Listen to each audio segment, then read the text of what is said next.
Welcome to Up Level, Real Health, Real Talk with Dr. Jenna Blasi. I'm Dr. Jenna. I spent years crafting ways to help women thrive, and I want to help you do the same. On this podcast, we dive deep into health at every level, focusing on the mind, the body, and the spirit. This is where real conversations meet transformational wellness. We'll be talking about all the things that truly matter, from nutrition and fitness to lifestyle, mindset, and personal development. Plus, the real deal on managing stress and navigating menopause. So if you're ready to elevate your health journey with authentic, transformative insights, you're in the right place. Let's get started.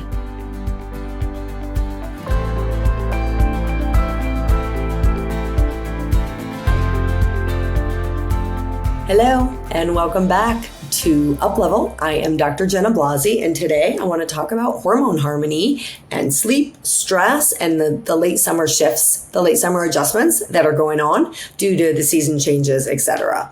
So sit back, grab some tea, grab your drink, and set the intention that you're going to get out of our time today what you need to hear to really impact you in a positive way.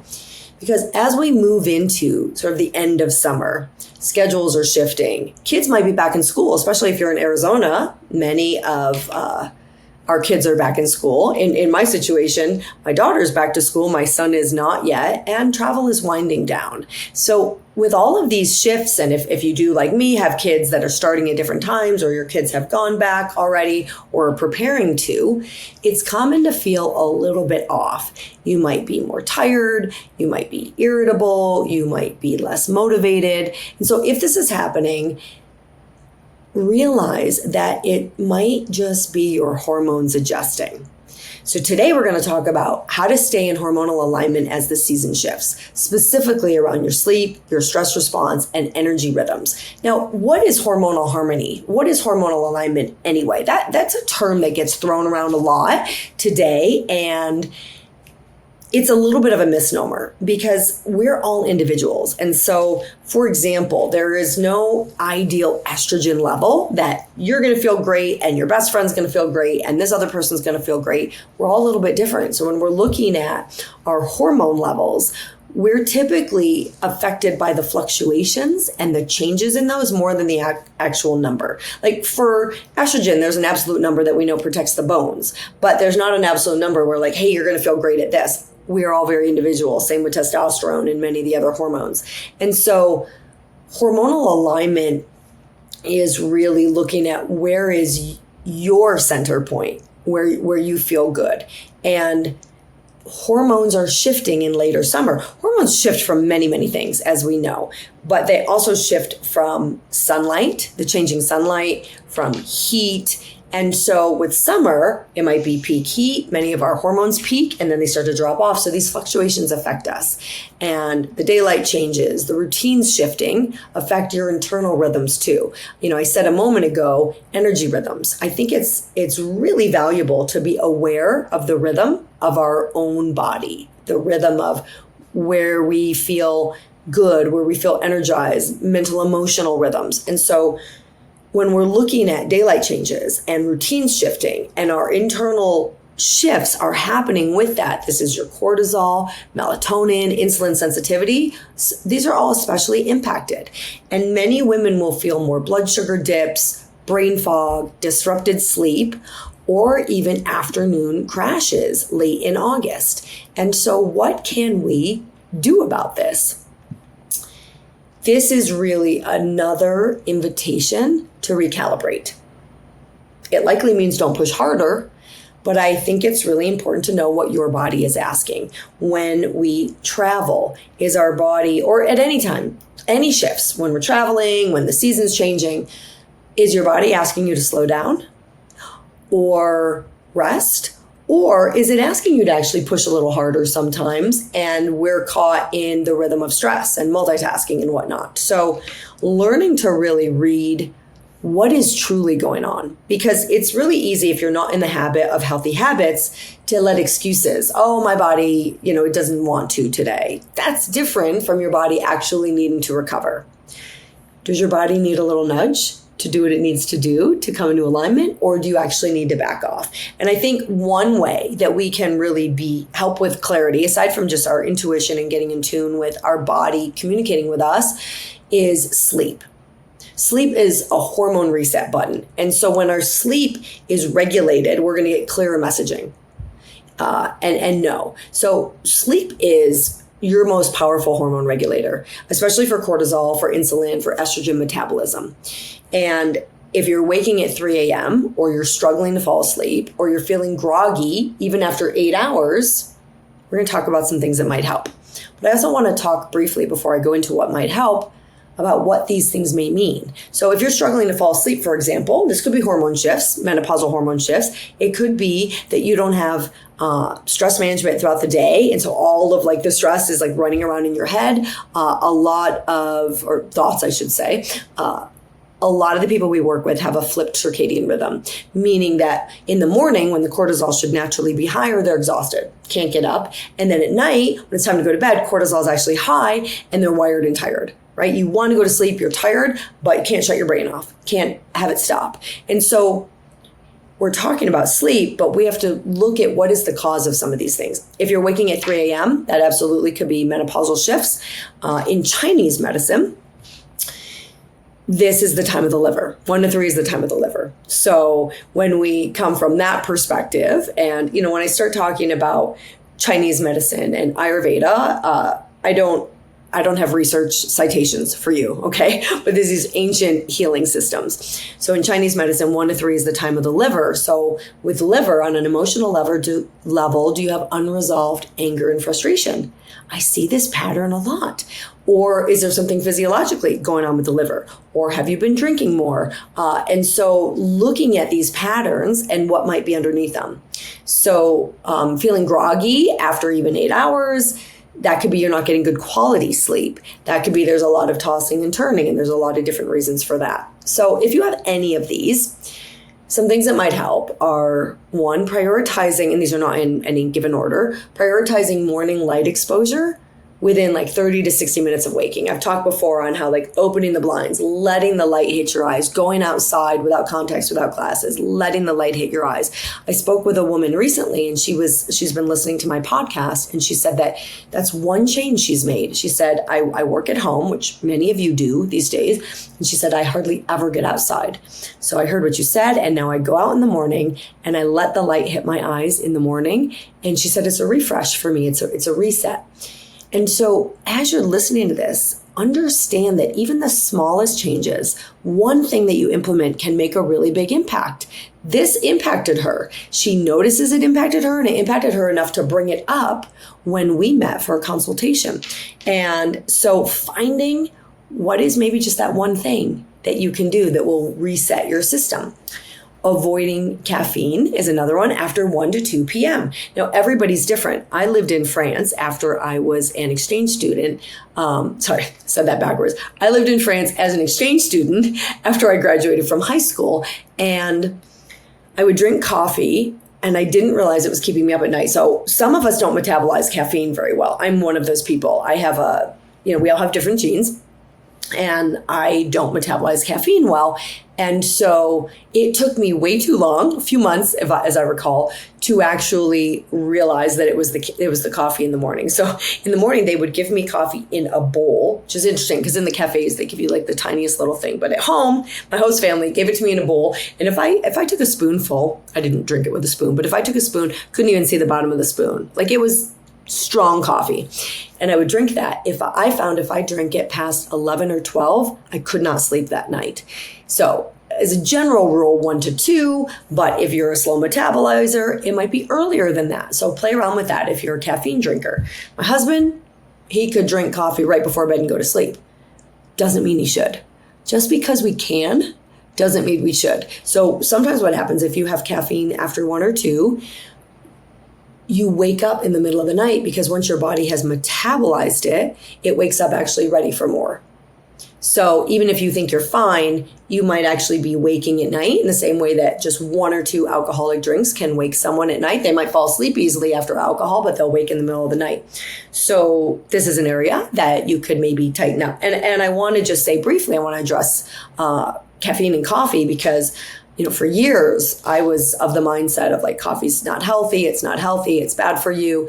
And there's still many of my colleagues out there that will say that. But as I've done a deeper dive into the research, it's not actually supported. So those of you that love your coffee ritual, that's okay. And it has health benefits, and it doesn't do a lot of the detrimental things that I for years believed that it does. And even with high blood pressure, they found, I think, up to 3 cups a day is, quote unquote, okay in the research. What I will say is I've seen personally that some people, when they stop their caffeine or coffee habit for a little while, to just break that addiction. I always feel like if something is controlling me, like I need it. I do this with chocolate. I like to break that addiction. But they find that if they've got gut issues, it gives it a rest because, it is acidic. It can be hard on the system. It can agitate reflux, etc. So taking a break while things heal. But in general, coffee can be part of a healthy lifestyle, kind of done the right way. Okay, another thing we can do is keep blood sugar stable throughout the day. Having blood sugar stable throughout the day will help your sleep at night. If your blood sugar is really erratic up and down during the day, that will adversely affect your sleep. And so we can keep blood sugar stable by making sure we're eating enough protein, by making sure we're eating enough, that you're not going into low energy availability or having these huge sugar spikes from letting yourself, like starving yourself, and then you crash and then you reach for sugar. So just keeping it steady, protein forward meals, plenty of fiber. This will help keep your blood sugar stable. And not only will that help your health in general, it will help your sleep at night. Now, I've talked before in my sessions about sleep, limiting screen time. Ideally, 60 minutes before bed. But if not, use blue light blockers and other things to help offset. And you can also start small, limiting screens for 20 minutes before bed, then 30 minutes, and working your way up. Another thing you can do is have magnesium before bed. Now, if you have any gut issues or you tend towards looser stools, magnesium glycinate would be the better form. And if you tend towards constipation, go ahead and have magnesium citrate or malate or a combination because those can actually help the bowels move. If your stools get too loose, you've had too much, but they can help with sleep and relaxing muscle tension. And so again, if your bowels are great, probably do the glycinate form because that tends to not impact the gut, but can be very, very helpful for sleep. And also calming herbs, There's different formulas out there, and ashwagandha and various things. You can find what works for you. What I will say is valerian is a calming herb, but about 10% of the population has what we call a paradoxical reaction to valerian, and instead of calming, it actually stimulates them. So just be aware of that. Although most of you that have that, it. you are aware of it. Lastly, remember that sleep quality matters as much as quantity, and maybe even more. If you sleep for really long hours, but it's not quality, it's not going to benefit you or as much. And if you sleep like maybe not as much as you should, but it's really good quality. So we want to do the things to improve both the quantity of sleep that we're getting, making sure we're getting enough sleep, but the quality as well. It's why I like my Oura Ring. It's not 100% accurate, but it kind of guides me. And there's other trackers out there. If you've got a Fitbit, I recommend you put them in airplane mode, but it can still track your sleep. And then from sleep to the other important S, stress. Stress kills. Stress affects your hormones. Stress is the silent hormone saboteur. So August can kind of sneak up with stress. So whether it's school prep, financial changes, or just the transition itself, and chronic stress elevates cortisol and throws off our other hormones. Stress is such an important piece to get a handle on. You could have the best diet in the world and the stress is disrupting your gut. It's disrupting your hormones. You can't out-eat. Out-eat's not the right word.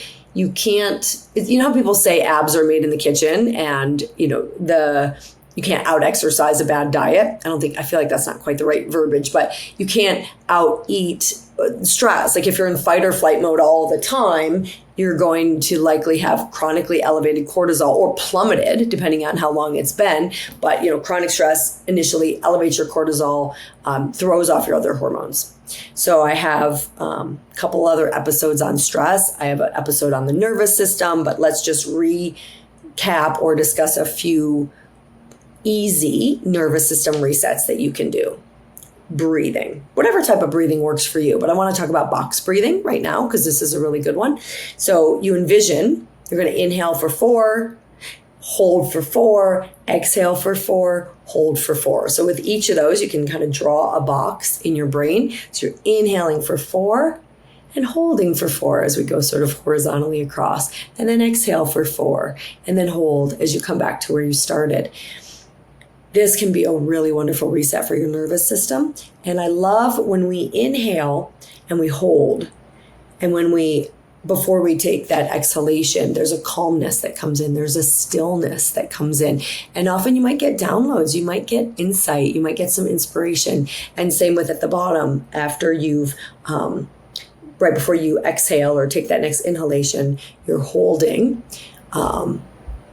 And there's a calmness that comes in. So that box breathing can be really effective.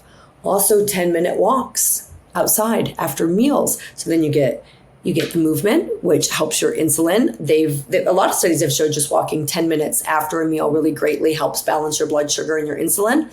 Also getting outside with nature is helpful. So you get kind of 2 for 1. But even if you just, if you have to walk inside, hopefully, you can handle all seasons and get outside for at least 10 minutes. A bath at night with Epsom salts. This is going to replenish the magnesium, calm tension in the body because Epsom salts have magnesium in them, as well as just relaxing the body, preparing it for bed, resetting the nervous system. And then just in general, reducing multitasking and allowing space between tasks, allowing yourself to be really present and focused. So many people are like, oh, I'm really great at multitasking. We're really not. Studies show that we think we're doing it, but it's not beneficial for us. And we're not fully doing one thing. And I know anytime I've been in like a class and I'm like, oh, let me just do this other thing and I'm still listening. We really can't do both things at the same time. And we shouldn't be trying. If we really stay present and allow space between tasks, we'll be calmer and we will be more focused. And this also helps with overwhelm because when we're trying to multitask and do all these different things, we more easily get overwhelmed. Our hormones need calm, not just clean food, not just supplements. They need calm. Like I said, we can't eat our way out of a continued stress response, and supplements will support, but we've got to create and look at how everything is tied together in our lives. And if somebody said, I'm eating great, but I'm super stressed, we've got to work on the stress piece. Oh, I take supplements. Okay, but are you actually working on the stress piece from within, not just taking a supplement? Late summer adjustments make a big difference. Okay, so everything I talked about so far makes a big difference. And again, not getting overwhelmed, not trying to implement anything. What is one thing that you can do? And usually we notice the differences pretty quickly. I will add, like the woman saying she went outside with the sunlight. I was recently on a business retreat in Tahoe, and in the morning we hiked up, we meditated on a rock, and then we cold plunged. And then I did that again before I left. Did the meditation in my room that day, but hiked up, cold plunged, and it was an amazing way to start the day. The sun or the light was hitting my eyes. I was moving my body, which feels really good. I was being in nature, and I was doing an invigorating cold plunge in the river. Now, any one of those things alone would have made a difference. And it wasn't a huge amount of time. We probably took about 40 minutes, and we could have done it shorter. We were in a group. But I remember just walking up 7 a.m. thinking, oh my gosh, just moving my body in nature in the morning feels fantastic. In Arizona, we have to get up probably even earlier than that to get away from the intense heat. But it doesn't have to be a lot of things, but they make a huge difference in how we start our day. So as we approach late summer, this is a great time to reset your rhythm. Be consistent with your wake up time even on weekends. And ideally be consistent with your wake and your sleep time. I know a lot of us like to go to sleep a little later on the weekends and then sleep in a little later, and that's okay. It's okay. But it's more ideal to be consistent. I know on the weekends when I oversleep, like when I sleep late, it still throws my day off, even though it's a weekend. I might linger in bed longer reading or meditating or journaling, but when I actually sleep in too late, it personally, it really throws me off. And I know my Aura Ring loves when I'm consistent with my sleep and wake time, and your sleep loves it as well, truly. You can also add a grounding meal, warm, cooked, protein rich every day. Now, I know for my raw foodists out there, they could disregard this, but food is energy. And while I love salads personally, I don't believe I've done raw foods. I did a raw food living foods retreat, and I went raw foods for a while. And there's nothing quite like the grounding of like a sweet potato or something that's cooked. And so, especially like, again, if we're looking at Ayurveda, if you have a Vata constitution, there's already harder time digesting and it's kind of airy. So if we're eating all light, airy foods, it's hard on that digestion versus the grounding nature of cooked foods. And if you have a Pitta constitution, like then you can digest anything, then yes. And Kapha, they do better with lighter foods. But in general, raw foods can be harder on the digestive system. I know this is going to maybe tick off my full-on raw foodie friends out there. But I know that as much as I love salads, I tend to digest soups better. And then there's certain vegetables that we just don't do well with raw, like broccoli and cauliflower. And especially if you have thyroid issues, like those should be cooked. So adding a grounding meal in the changing seasons, especially when it's actually getting cool outside. We're a little later for that in Arizona when it actually gets cool. But adding those grounding foods, those warm foods through the day can really help with the rhythm. Reducing high intensity workouts if you feel depleted. This is where listening to your body.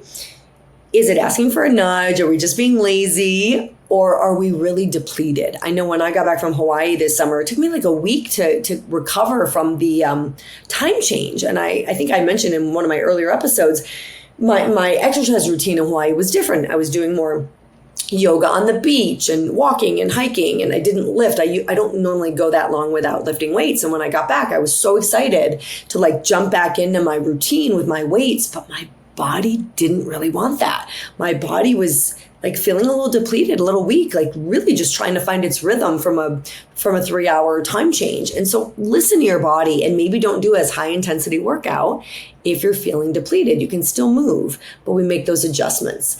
And then consider adaptogens to support your energy without overstimulation. Not the energy drinks and the Red Bulls, but adaptogens like ashwagandha mentioned earlier that will help you support your adrenals, support your energy without being overstimulated.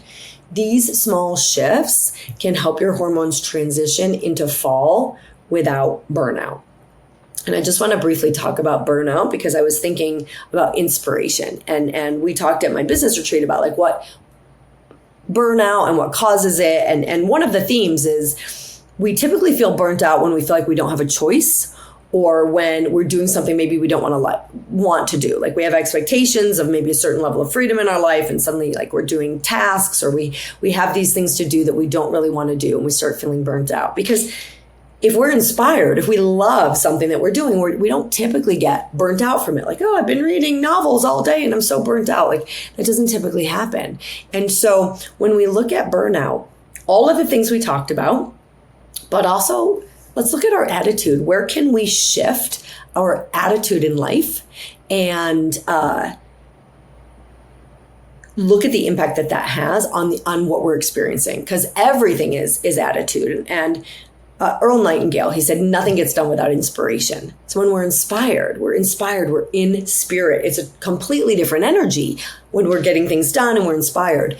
And so when I have to do things that I maybe don't feel great about, I look at where can I change my attitude? Where can I look at, I get to do this. I get to do this. Like my house is a mess because my kids are a little messy. So when I'm cleaning up, I could be really grumpy about it. Oh, I can't believe this mess, which, sometimes I am. Or I can say, okay, I get to clean up because I have family that lives with me. Would I have a neater house if it was just me? Absolutely. But is that what I want? So I can change my attitude. Thich Nhat Hanh used to talk about doing dishes with mindfulness. We can do dishes and be grumpy and, these dishes, I have to do it. Or we could be mindful and have it be a meditative time and really shift our attitude. And it's a completely different experience. Research in menopause supports this, by the way. If we can go into looking at transitions, we can go into menopause kicking and screaming, and it's going to be miserable and it's going to suck. And research shows we will actually have a worse experience. We will have more symptoms and more severe symptoms when that is our attitude around it. And then that's a vicious cycle, right? Because the worse our symptoms, the harder it is to have a good attitude. When we go into it as this is a transition, when we're honoring transitions, when we're really listening, going, this is a time to step into my power. This is a time to gather support of my female friends or, really step into the wise woman. We feel differently, and research shows we have a different experience, that we will have fewer symptoms and less severe, that attitude really matters. But I want to say that this is not a pain-free world, right? And so changing our attitude is not about not feeling our emotions. There's pain, there's grief, there's sadness. And so we can acknowledge those. We don't suppress them. We can acknowledge, I'm in pain. This hurts. This is difficult. But if we have the attitude of, this is for me, this is for my growth, I'm going to come out the other side of this. There are so many stories out there of people saying the worst thing that ever happened to them led to the greatest gifts. I've heard that from so many people. I can think of many times in my life where things were really, really hard. And on the other side of that was something truly amazing. We're not meant to avoid pain. We're not meant to avoid stress. It's how we respond to it. Big trees that have been living for years and years, they don't avoid the storms. They're strong through the storms. They're flexible through the storms. The storms will come. So we can acknowledge and allow, but also just maybe shift our perspective. I recorded this whole episode and then I wasn't recording it, which actually I keep wanting to check it. Is it working this time? And I got done and right on schedule of my day. And then it was gone. And I was like, oh my gosh, did I want to record it again? Honestly, no, I didn't. But I thought, okay, maybe I didn't say something quite the right way. Maybe it can be even better. Maybe I'm going to add something, which interestingly, it's longer this time. So I'm not sure what I added. But maybe I'm going to add something that somebody needs to hear or remove something that was superfluous. So just looking at where can we be inspired that will completely change our energy? Where can we shift our attitude? Because feeling off, we're just adjusting. If you're feeling tired, you're feeling heavy, you're less motivated, it's not a sign you're falling behind. It's a sign you're adjusting. Your body's adapting to the changes around you, to the changing season, etc. And it may be inviting you to slow down, to restore, to realign. So start to listen to your body where you understand these cues. You listen to the cues and you understand them and honor these transitions. We don't have to try to suppress it. In fact, it's like the riptide. Go with it and you'll actually pull out of it. When we fight it, it's a much more brutal experience. So when we're in the riptide, we're not denying that the riptide is happening, but we're surrendering to a certain extent and honoring letting go. So remember, when you support your sleep, when you manage your stress and you adjust gently, maybe just one or two things jump out at you from this episode that you're going to implement. You're creating a body that feels safe, feels steady, and feels hormonally supported. Safety actually comes from the inside. It's so easy to believe it comes from the outside, the right environment. And I'm not saying there aren't places in the world that are less safe, but true safety and security, it's not in your bank account. It's not in what the outside world is doing. It's in the resilience and the love that we cultivate within us. We're creating a body that feels safe, feels steady, feels hormonally supported. And even if you're choosing one thing, everything's connected. You choose sleep. Sleep is going to actually help you eat better. When you eat better, you're going to manage your stress better and you're going to sleep better. When you manage your stress, you eat better, you sleep better. Everything's connected. So even if you're choosing just one, you're starting to impact these other things. So be present, listen to your body, embrace whatever's going on as happening for you, not to you. It's happening for your highest good. And thank you so much for joining me. And if you have a friend that's feeling off, that's struggling with the changes in this late season, going back into fall, please share this episode and message us. Let us know how it impacted you. And I will see you next week. Thank you for joining me on this episode of Up Level, Real Health, Real Talk. I hope today's conversation inspired you to take the next step in your health journey, one that nourishes not just your body, but your mind and spirit as well. Don't forget to subscribe so you never miss an episode. And if you found value in today's episode, please leave a review. Until next time, keep learning, keep growing, and keep thriving. And remember, true wellness is a journey, and you are on the right path.